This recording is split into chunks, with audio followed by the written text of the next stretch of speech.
quite interesting to know zotsatira zosatsimikizika zimene takhala tikufotokoza yankho kunena kuti panali aluso awiri atatu pamene kwambiri zinayi zopereka chidwi lena kuti kuona ena aluso pamene anaganiza kutenga nawo gawo pa zisankho zimene zinotoonera anthu aluso tidaonanso satura nkhani osiyanasiyana koma pofuna kusamira ku nkhani yogwirizana ndi alusowa zoone kuti aluso asanu odziwika bwino mdziko muno amene adayimirira nawo pa mipando ya phungu pa zisankhozi anayi ndi amene akuoneka kuti zawo zawayendera ndi zimenezi ndi malingana ndi zotsatira zosasimikizika amene munafotokozera muja za zisankhozi zomwe zikuonetsa kuti Benjani Kaluwa, Fred Office, Malume Bokosi, Skefa Chimoto, Komanso Kendo Kamwindo ndi amene akuoneka kuti apambana madera amene anayimira koma nkhalakale pamayimbidwe Abire Kaunda pa zotsatira zosasimikizikazi zikuonetsa kuti Sizinayende kwawo ku Mzimba West constituency amene anayimira.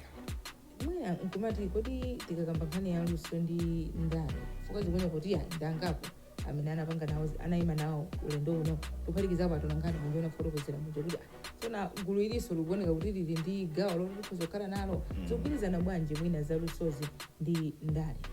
Zangokhala lena kuti lamulo linopereka provision ya kuyenerezeka kumene akukhalapo ngati munthu ufuna ukapanga nawo zandale makamaka ngati ufuna ukayimira ngati mtsogoleri wa dziko phungu wa nyumba ya malamulo angakhalenso ndithu makhansala ndi wina aliyense amene amakwaniritsa mfundo zangati zimenezozo ali ndi ufulu okayimira despite kuti amachita zotani ifa funso likayang'anira mwina amene ena athaso mafunsa kuti nanga amene amapanga za mabungwe nanga ngati amene ali mainjiniya kapena kugwira ntchito ndithu zosiyanasiyana nchifukwa chani so mwina pamakhala ubale otani.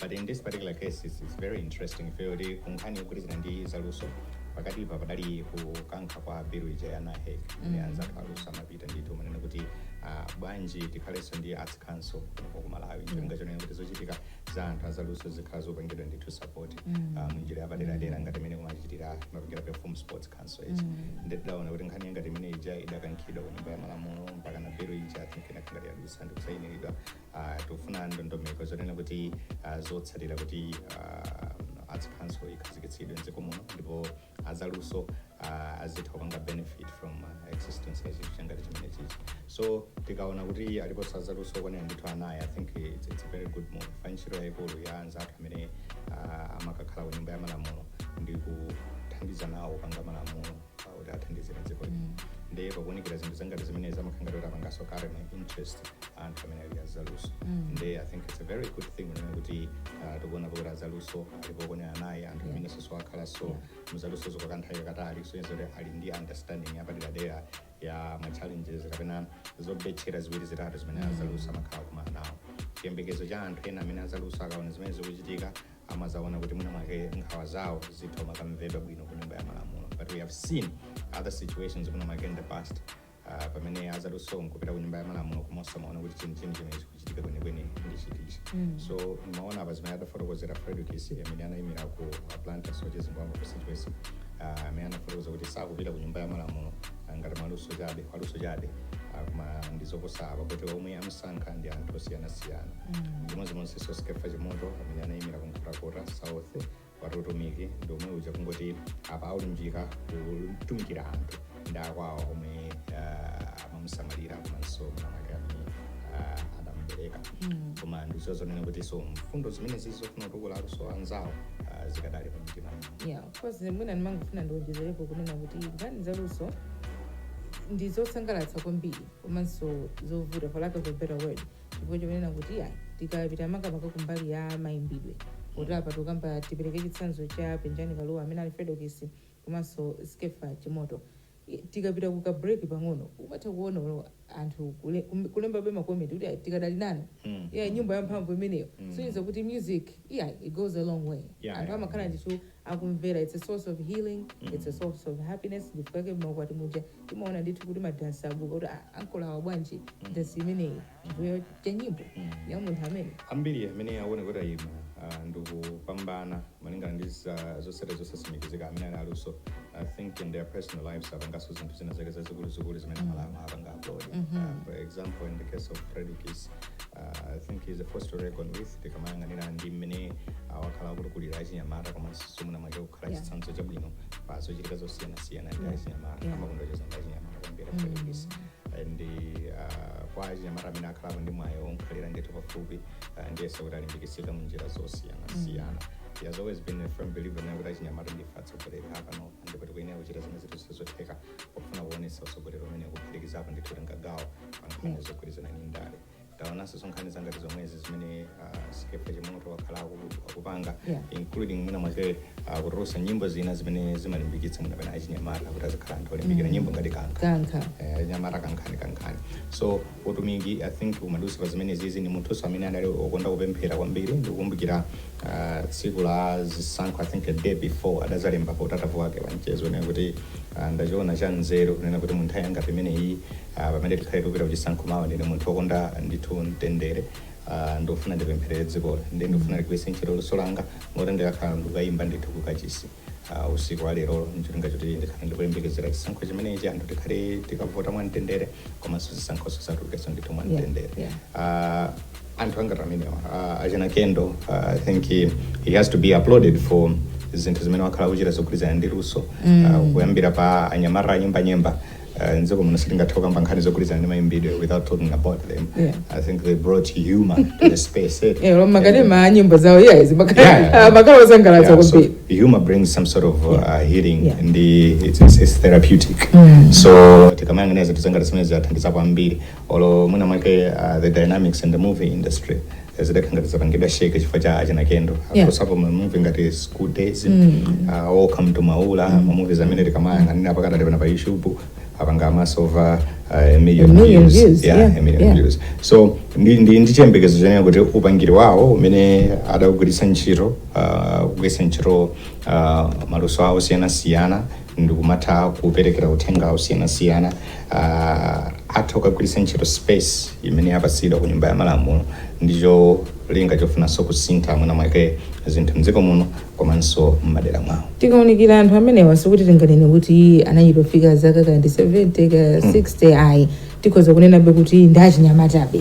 Zilimbikitsa bwanji achinyamata zimenezi iwe ndinayankho takhala tikubwera pano osati pamalawi decides pokha koma even in our regular programming kulimbikitsa kuti ulivuto limakhala chani ndi achinyamata. I think ambiri mwayo amazoona ngati kuti I think ndipangeka izinthu zina kena kuno ndidzapangano za ndalezi ine ndimafuna nditapanga nawo. I've spoken to a few young people amene ananena kuti ine ndimafuna nditadzapanga nawo za ndale koma osati pano ndipangeka iza ntchito ndipangeka iza school ndipangeka izi mwina ndikadzafika ma 50 ma 60. The question is kuti kapena ma age amene wanda amene amafika kukhala involved mu nkhani za ndale. I think anthu amene wakutiphunzitsa kuti zinthu zikusintha lero pakadali pano ambiri mwina mwaketi mubwerera mboyo ifa chakusaziwa malemba adaka ambari zimene zimotsindika kuti anthu ambiri akukulukira kampaka kusaziwa mafuna ndifunsa ngakoti bukulandi munena numacheza kwambiri ndi mtumiki mazana ndi atumiki ndi amatifotokozera zinthu zangati zimenezi koma ambiri timakhala kuti tikukulukira kampaka kakusazindikira ndithu apereka zitsanzo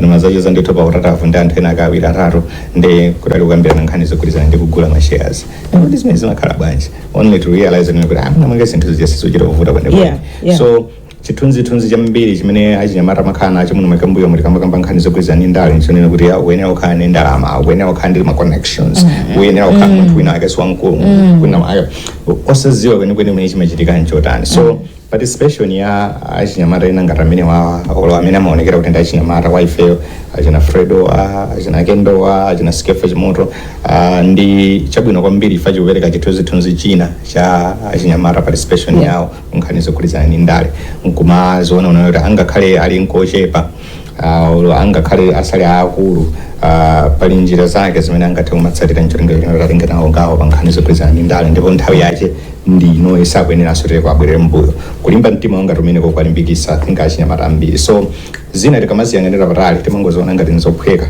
koma wina wake wachinyamata mmudzimu kantaunimo kuna kulikonse kumene ali kamatsatira chipani mwina mwake samapanga za chipani yesu sipaye akakhala akaona anthu angati amene akumatha ndithu zikuguda pa mtima nena kuti ndikuyenera nditenge nawo gawo pofuna kusintha zinthu zanga ndithu mu community.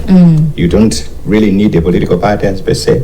Zinthu zina mwina mwake mungofunira ndithu tokuwamemeza ndithu anthu mwachisanzo kaya mwina mwake pena pake sipakuoneka bwino zinyalala zongotayira pena paliponse mu community zimayambira pangati pamenepo anthu awiri atatu tateni titenge pena tikazi chonse tikaziponye ndithu pena pake amse mwina mwake suli bwino tateni timemeza anthu ena awiri atatu mwina mwake tisinthe zinthu zangati zimenezo one by one anthu aja makhala kuziora kuti mkulu yusu samakonda sopanga zinthu zotera munthu yamakonda so community yake yotera and before you realize it anthu amene ali ma resources amabwerera ndithu mene kuchata tinthandizira I think ali ndi maplano okwisa ndi chitukuko and then when you develop from that you affiliate yourself with some party eventually mazonoro bwaji tango tenga udindo wina wake sekondaleko kuti muna mwake ndisinthe zinthuzi ndi zimayamba pang'ono choncho and then zinthu zake zimapezori zasintha we have also seen arwangano siyana ena mwina pangisa adachite bwino malingana ndi zosatira zosasimikizika pamwezi pano daenda apa mkupo adakayimira nawo kuti kubalaka apo zone kuti zavota ndithu umeneko mati makhati kulimbikisana nekuti sinthawi yobwerera mbuyo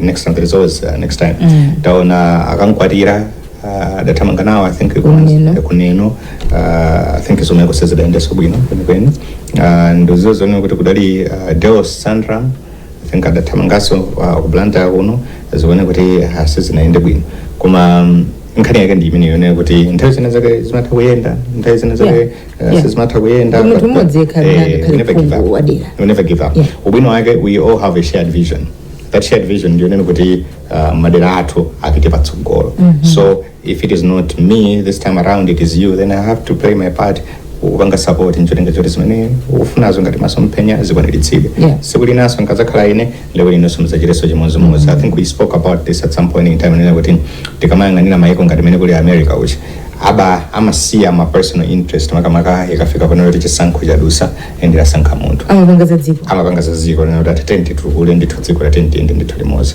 so maganizo ngati amene atapeza kuti makansala mashado aja akukhala nawo chimozimozi ma MP akuchitaso chimozimozi angakhala satsogolera dziko I think Malawi atapita ndithu patsogolo nkhani yake ndiyoyika Malawi patsogolo koma tingaphunzire chiyani kudzera mu Aluza amene tafotokoza amene aoneka kuti apambana kapena achita bwino malingana ndi zotsatira zosatsimikizika.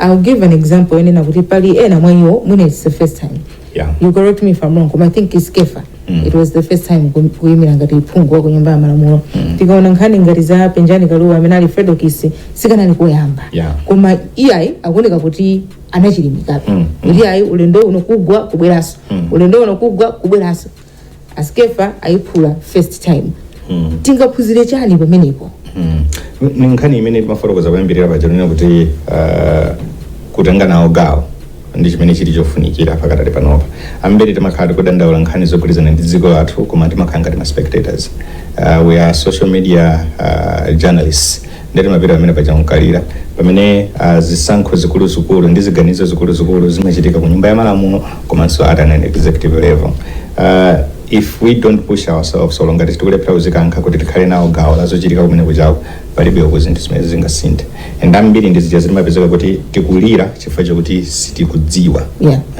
I move to believe kuti chithunzithunzi chimene unali nacho thabo chogwirizana ndi malongarano usanabwere versus utabwera ndikukhazikika ndicho siyanira nako makamakaino ngati munthu wanzelu kwambiri ma ayi ntabwera nayo munthu jana mbele okundoni apatali wakalitsa kukaja kulama ndisungira anje wamwe sungira chipano munthu ipo mudzipana amoni mbele chona nkabira kuti ipo munthu ne atikanoona kuti uyalowera kuti tiye tingomusunga basi zimachitika teko zimenezo zonena kuti ukalowamo pamene umazaganiza kodi zinthu zizimayenda motere ndikumbukira ndacheza so ndi afungayi msiza nthawi imene asadakufika so ndithu pamudzi pano adali ndi chithunzithunzi china atabwera sana kuti kodi kachitidwe kazinthuzi kamene akakhale motere tikugwirana manja motere kuti tikhale kanema pamwamba zinthu zimayenda motere sizilepheranso zinaso ndithu zophinja ndi zokhumudwitsa zimene zimachitika mu ulendo mchimozimozi tikamayang'anira ngati adindo from afar we are too judge as a people timazuzula kwambiri timapereka zigamulo pa zinthu zimene tikulephera kuzitsatira ndithu kwambiri so kulimbikitsa kwake kumene akuti pasa pakatali pano nkonena kuti ifeyo ngarawawa osewa ayimbapo nyimbo muna make zozuzula zinthu zimene zikuchitikira mboma amene atsogolera ndale ndithu osiyana so no funso limakhala lijanena kuti okay let's challenge you to the task I also remember something that PK said pamene ankachoka pamudzi pano athamanga nawo ngati phungu wa nyumba ya malamulo anakamba zonena kuti okay guys what is happening here is big. Not only big for me but also big for the journalism profession. Because now we are being challenged in Majida, the daily morning program pamudzi pano and umazizora zintu zosiyana siyana. At this point in time I feel like no I think I'm way past just ungodzudzura from a distance ndikuyenera ndingepo nditugawo ndizipita kumene kuja zimene ndimayankhula zija zikachitika ndithu. So same thing also achina Fredo achina Skefa nyimbo zimene maimba Malawi tigwirizane timange umozi titukule dziko tipange zinthu zosiyana zomwe zija akapanga zimenezo kunyumba ya malamulo akapanga otherwise naonso ina zai koma akamakapanga ifeso so tikamakhala ndi chithunzithunzi chakagwiridwe kawo kantchito tisayang'anire pomwe apanga challenge koma tayang'anire momwe apanga support. I feel like that is the problem with a lot of Malawians. Ndizija zoti ukapita ku zochitika za msangulutso mwachisanzo kuti kuli comedy ambiri timakhangati tikufikako kuti tikapanga challenge kuti ndikuchallenge iwe kuti undisekese chisecho mongona thali ndwi bwanja twin kupita event yazo imba kungoyima ulingokhala pasi nongomuyang'ana tuone ngati ungandizuse no wapitako kale kumene ona ena asamanena kuti ine sindigula tiketi ndione kuti ziwathera bwanja amene aziona apalibe amene apite ku show imene no koma dziko li kulibe zonena kuti aziona dziko li kuti lipite patsogolo liyende bwinobwino zofunika ndithu kugwirana manja ndikuyenda ulendo ndithu umodzi pamene apita kumene koko ife ntchito yatete kunkwapanga encourage komanso tikakhala ndi ma ideas kwagogodera kodi asikefa timaganize kuti munthu ukangiresa kuzakuliza nawonso so kumene kuja sizithandazo zonena kuti munthu ukafika kumene kuja you an island nomanisa an island munthu umodzi sungathe usezadenga ya uyenera kukhala munthu wololera kuti okay chabwino mukuti bwanji chabwino tati ndiyeserere nawo zakoteza komanso yankho munyengo ya zisankho ngati imeneyi pamakhala ma emotion awiri kaya ndizotsimikizika kaya zosatsimikizika zotsatira zake zimene ukumva wina ndithu amakhala kuti wachita akuoneka kuti watsogola wina mwina akhala ngati wabwerera mbuyo ndiye ngati apapa timakambirana kuti aluso akutawa akuoneka kuti atsogola achita bwino koma zosatsimikizika of course make ibwera poyera nkudzafotokoza kuti amene apambana noyani timakamba sonkhani apa ya Billy Kaunda veteran musician legendary musician iso tikhoza kutero kuti zomwe Sizinayende ka atulankhani amene timafotokoza aja ndeti mwana ngati mwina nyengo inonso ndi nyengo ya reflection ya ma lessons kukhala pansi nkulingalira kuti okay what went wrong mwina ndikoze zimenezo ulendo wina ndikozo dzabweraso nkudzakonza zimenezo a good example ndi Fredo kisifukati kudziwa kuti anayimako mwina nayenso anapita ukaunika kukuona kuti kodi ineyo the past few times when kind kuyima ndipana kutsa pati kodi anthu kodi kwena afuna chani mwina anapanga kafukufuku ake pamenepo nkukhala pansi nkupanga katimu ndithu kuti mwina ulendo wina tidzapange izi ndi izi apa taonani waiphula so ndimwana songa ndi nyengo iyi ndi nyengo yotikhozanso kuphunzira kuti ineyo kapena mwina kumudzi kundidzipitapita kapena mwina ndidzicheza konda anzanga kapena mwina ulendo wina manifesto yange idzakhale yotere kapena plan yange idzakhale yotere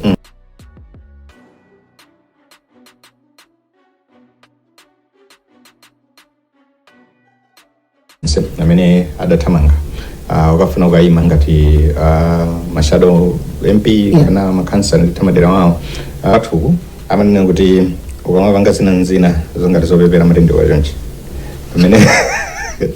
pamene ukamapanga zonekuti za nzeru zochonga mungu amatende wachonchi so kodi zifika pano chonji kuti upanga zosamba upanga zosamba I think there's magwirizana ndi maso eri kuti ukarere ndikuti umakhala oseka maso ndi ogona pamene kwathu kupotsindika mnere ndi ogunara pamene ukatere umakhala kuti umatha umazonera zinthu patali so nthawi yochuluka anthu takhala umaganizira ngati kuti amalayi ngorero wamene akuti mvera pa wireless ndikuyendetsa mkono wanga kunkhopeko ndi kumatsitsa nkonena kuti ndogunara kumakweza nkumene kuti amene ndi akutha kuona zinthu patali so ambiri akhala kumaganiza zonena kuti amalawi ngogunara chotere koma zinthu zinasintha kuti internet pakadali pano newspaper zimene timatulutsaze information is very much everywhere radio imafotokoza zinthu zambiri ambiri ali ndi kuzindikira ndi chiziwiso cha zimene akufuna that's nazo.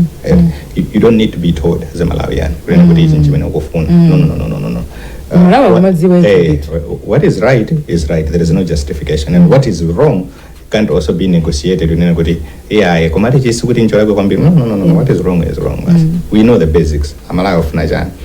Ufuna chakudya, malo ugona, ndizovala, maphunziro apamwamba. Those are basic necessities. Okay.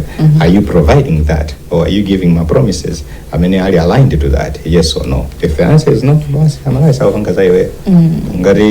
doing that. But then you also have 5 years at a go.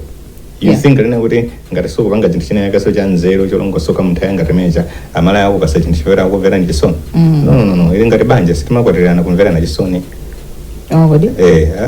Makwatirana. Mwana ya mbanja kumvera na chisoni. Ine komando fusa lina kuti. Nditsena ufutsai. Ine komando fusa ndi anthu amala mabanja fika jani. Kapena izisa sumufano yankaba. Izi sindi yankaba. Nisema yankaba ne? Komando funa ndifusa kuti anthu amala mabanja fika. Pazafuka zosiyana kumosera kumvera na chisoni. Zomvera na chisoni zichindese zikalimba akota. Nanga chisoni chimasa chimafika kuti chatano soba. Njomozimozo wamuna muntu wina akasowa vulala. Akamajira amene kuyoza khabe nchisoni chomwechi. Uzira ndikumbukira zakafolo zapitazo muntu adavulala. Ndingatali benchisoni. Zimaenda yoncho. Mufuna kuzandiro. Koma ndikufusa zimaenda yoncho. Nkhani zabala. Singukamba za banja. Nkhani zabala. Even zabala. Nkhani zabala simukuyankhasa. Nkhani mukukamba ndinu ndene ndichakuti chani. Sono ndoti simuyankhira. Nkhani mukukamba ndinu ndene ndichakuti chani. Komanso yankho mangofuna ndene kuti. Nkutheka anzathu amene timafotokoza. Makondo. Ndokuthawi. Point yanga yomalizano ndi imeneyi kunena kuti nkutheka kuti anzathu amene timafotokoza zalusowa kuti achite bwino. Ena sana achite bwino. Kaya nkhaniwa achite bwino. Ena sana achite bwino. Kwa amene so achite bwino. Izibwino zomero mwandiwonano pano.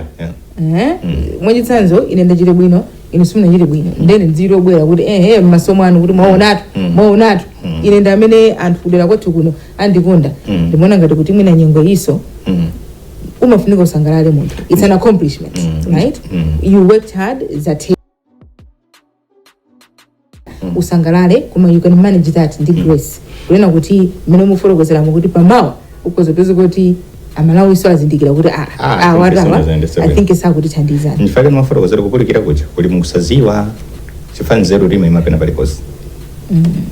Kusaziwa kuti ndikusawerenga mawu. Kusaziwa ndithu Yehova zimene akufuna kufotokozera. Nzero imayima panseu. Nzero ine mukugora pachiseu yawo. Nzero ine iri pakanima yonchiro wairesi. Nzero ine iri kwa utata kwa nchezo. Koma ngati ulibe chiziwiso cha nzero. Ndikukhala kupanga zimenezo. Mwana wao kasala tu lero. Yesu ndizona kudori zetu. Buriyani. Palifuwa imene Yehova adati pasaka mwemozi. Ndimakuta wewe. Amadozera? Mumvetsera kwambiri. Sama ngako. Kukhala kwajeba? I think tankhola kwambiri. Tipeleke mpaka panthe. Koma kana dzala. I think ndiyo mukale paka madzulo. Muripusitsa mbira malawi. Kwachitikanji chifukwa tangomvetsedwa kunena kuti zotsatira za Zisankho za mboma la Mangochi. Tsopano mmese wadzuka bwanji kapena waswera bwanji? Ndikhale ndadzuka bwino koma. Ndadzuka bwino kana mwadzuka bwanji kumene? Ife tadzuka bwino. Sikomo. Mmese tangomvetsedwa kunena kuti zotsatira za Zisankho za mboma la Mangochi tsopano zafika ku BICC. Tifotokozere kuti kumeneko zikuyenda bwanji komanso zikafika motere ndondomeko yake yomakhala yotani. Zona galimoto limene nanyamula zotsatira lafika mamawa ndithu lafika mwina maola awiri apitawo linali panjapa talipokuti pa traffic mafika komano lakhala ndikupira kuti ndi kuti solo linali lonse lini amayenera kutsatira lafika nazo zotsatira zimenezi ndetaona patatha nthawi akuluakulu amenewa oyendetsa buku la Zisankho lamene anayamba no kukatulutsa ndi akuluakulu ena zotsatira zijakulowa nazo mu holo ine ya BICC ndine zonse zikumachitikira pakati ali pano chimene chikuchitika amaoneka zotsatira zimabwera ndi makoti masiu amene anthu anatsekera kumeneko ku Mangochi kumazaunika kuti siku imene anatsekera kumeneko ndi imenenso yafika kuno nde akuluakulu azipani komanso akuluakulu akuperewetsa Zisankho akumakhala pamodzi akunena oposinakulira kuti siku yake namba yakuti ndi azilemba kuti afananitse ndisimekera kumeneko ngati siku imeneyo yafika diso kuno kuti sinatsekulidwe njiramo kapena palibe chinthu chimene chatsekidwa yendi ntchito imene kumachitika ikafika kuno. Chabwino mangochi kuoneka kuti ndi boma lomwe linatsala kuti zotsatira zake zifike kumalowa. Malingana ndi kauniuni akuonetsa kuti kufika dzulo kunali maboma achisankho tinoti maboma achisankho kamba kuti tikatiza maboma adziko kuchepera maboma amene bungwe la meki lagawa amene alipo 36 dzulo anali 35 ndipo kufika kwa mangochi ekuti ndi 36 kuti bungwe la meki likhale likutsimikizira za izi kumano mmene zinalili boma la mangochili ndi limene limatsala kuti liberetse zotsatira zake kuno kuti ICC kuti nazonso ayambe kuziunika mmene akuchitira pakadali pano. Ndikudziwa kuti kukadali kummawa koma pali chiyembekezo chonena kuti bungwe la Malawi Electoral Commission MEC litiyankhula Malawi lero malingana ndi nkhani yonena kuti mangochi ndi boma lomwe linatsala andi apa tikuona kuti iyayi zafika kumeneko. Tikuyembekeza kuti mwina bungweli tikamaonanso ndi nthawi masiku amene atsala ku Zisankho kuti masiku akadalipo owerengera Zisankho tikudziwa kuti tsiku la leronso ndi mmene ntchito yakhala kuyendera bungwe la MEC likhala likubwera kusapereka update pa mmene kuti awerengerakonso ena kapena awerengeranso madera ena kuti atiuza kuti kwatsano ochuluka bwanji ndi ntchito ikuchuluka bwanji koma ndikaona pa pesi imene yakhale kupita masiku apitawa nthawi yambiri amalengeza mwina zama 2 6 4 5 koma ndikukhulupirira kuti mwina ndi nthawi ndikupita kwa masiku process imakhala ikusintha kayendedwe kake mwina wikhale kuyenda changu pofunanso kulingana ndi nthawi imene ikuyendera kuti azakhale masiku amene bungwe limayenera kulengeza Zisankho kuti azakhale atamayika. Mai Annabel Ntalimanja anafotokoza kunena kuti she's not under pressure kuti aulutse ndithu zotsatira zotsimikizika koma tikadalinso mu nyengo imene adafotokoza kuti malingana ndi malamulo ali ndi masiku 8 oti aulutse zotsatira zotsimikizika za mtsogoleri wa dziko. Lero ndi lachi namba 6 amalawi zikuoneka kuti yayi patience nde zikudzavuta pena ndi pena chifukwa akumadzafuna kuti amve kuti muti zotsatirazi zayenda bwanji tikufuna tidziwe tiwalangiza amalawi motani lero lino pamene tili pa tsiku lachi namba 6. Ndikukhulupirira kuti Mai Annabel Ntalimanja ndi munthu amene amatsata malamulo akuwadziwa malamulo pa nthawi imene amayamba kugwira ntchito yoyendetsa Zisankhozi iwo akudziwa kuti kodi tikuyenera kuyenda bwanji ndipo akuyenera kutsatira malamulo motani. Ndikukhulupirira kuti bungwe limene lili Zisankho la MEC ndi mkuluakulu amene amatsata malamulo abwino ndipo amaoneka mwina kuposa munthu wina aliyense ndi akudziwa kuti mmene tikuyenderamo pofika tsiku la lero likhala titamaliza tikuyenera kugwira ntchito imoderi tikuyenera amalawi tidawazilisa moderi ngati pali zotsamwitsa. Ndikukhulupiriranso kuti akuluakulu amene ali amalamulo kubungwe limene loyendetsa Zisankho komanso kuboma ali ndi kuthekera kuwunikira kuti kodi ngati ntchito imene isinathe kapena ngati MEC akuyenerabe kuchita bezina ayende motani koma ndikukhulupirira kuti Mai Annabel Ntalimanja munthu amene akudziwa ntchito yake ntchito yoyendetsa Zisankho igwidwa ndi ntchito ndi anthu amene akudziwa bwino kayendetsedwe ka Zisankho. Amalawi chinanga chiti ndikudikira komanso kugwira mtima kuti timve kuti bungwe la MEC likonza zotani liwunika motani zotsatira poti zotsatira zinawenikizwa kale panopacho namasira zinokumakhautizawe kunoko akumazangowunika ndikufananisa kuti zimene zinawerengedwa zikufanana ndi ntchito imeneyo. Ndikukhulupirira kuti bungwe la MEC ligwira mwandondomeko yake ndipo nthawi yake amalawi adziwitsidwa kuti pakadali pano wawina ndi wakuti ndipo kupita chitsogolo tiyenda motani. Chabwino tathokoza kwambiri. Mesa unafotokoza kuti akuluakulu a bungwe la MEC amaunika nambala zomwe anatsekera m'mabokosi pano zikupitirira zimenezo kapena zatha? Ndikaona pakati apo kuti ndinachoka mu mental center kuti ndikhale pamalo so lochepa ndikasuzumira pakadali pano ntchito yomanena masiulo yatha ndiye kuti akungoyang'ana nambala zimene ana alembazo kuti bokosi lako linabwera namba yako kumangofananisa ndi nambala zimene apeza pamenepo ndiye ntchito imene ikuchitika pakadali pano. Tithokoze kwambiri mmese kambako yankhula nafe nkufotokozera zimene zikuchitika kumeneko. Tathokoza pakakhalanso china ndikufotokozerani kuti tiyenera tifotokoze ndipo mmene zikuyendera kuno ku National Talent Center mu mzinda wa Chongo. Zikomo kwambiri ni mmene mwamveramu Amalawi ma district talent centers onse akwanira 36 akwanira kuti zotsatira zafika ku Mentorship Center BICC mu mzinda wa Lilongwe kumeneko kumene Malawi Electoral Commission akuchita kauniuni wa zotsatirazi kuti atipasire zotsatira zosimikizika tisaiwale. Tafotokozera pacho nena kuti pofikira tsiku la lero limene lili namba 6 ku masiku 8 amene amayenera kuulutsa mtsogoleri wa dziko lino Malawi Electoral Commission abwera pano kudzatifotokozera zotsatira zosimikizika za ma district talent centers okwanira 13. So far zikusonyeza zonena kuti chipani cha Democratic Progressive mtsogoleri wa chipani chimenechi Professor Arthur Peter Mutharika ndi amene akutsogola kumene. Hai zonadi mene amafotokozera yankho kunena kuti ma district talent center 13 ndamene atifotokozera so far as of yesterday, I believe yesterday evening kudzera mu msonkhano wa atolankhani umene unachitikira mu mzinda wa Lilongwe umene anali nawo ndi Malawi Electoral Commission apa ndikuti tatsala ndi 23 komabe Malawi ali kalikiliki kufunitsitsa kuti atamva kuti madera ena 23 zayenda bwanji. Let's exercise patience tikudziwa kuti ambiri ife tikufuna titadziwa lero ndi lero kapena pano ndi pano koma let's exercise patience tikadali ndithu mu nyengo ya masiku 8 aja twasira anzathu Malawi Electoral Commission kuti atifotokozere bwino lomwe.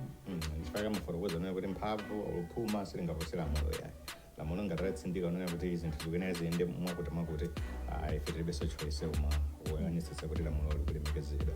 Zangovuta kuti nthawi zina Malawi Electoral Commission akamabwera mumaza kulusa zotsatira zimenezi kumakhala ndithu usiku kwambiri chifukwa chake ife tomwe chilimikanso mwina mwake potsatira pa tsikulo nena kuti chakummawa angakhalenso chakumasana akubwereseraninso ni msonkhano wa atolankhani umene Malawi Electoral Commission anakhala nafe nchonga choti anatulisa masalire mbuyo zikhala kuziwa chenicheni chimene chikhala kuchitika in case mwina mwake nthawi ngati imeneyo atida kugona.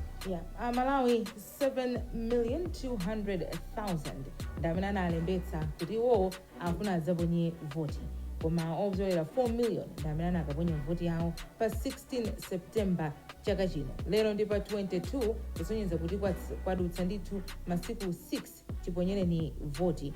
Takhala tikukupatsirani zotsatira zosatsimikizika kudzera mwa atolankhani athu amene anali m'madera osiyanasiyana. Pano bungwe la MEC lavomereza zotsatira za m'madera okwana 13 kwatsala 23. Tikuyembekeza kuti mwina masiku akudzawa kapena lero limene akhala kutifotokozera kuti madera 23 amenewa zayenda bwanji.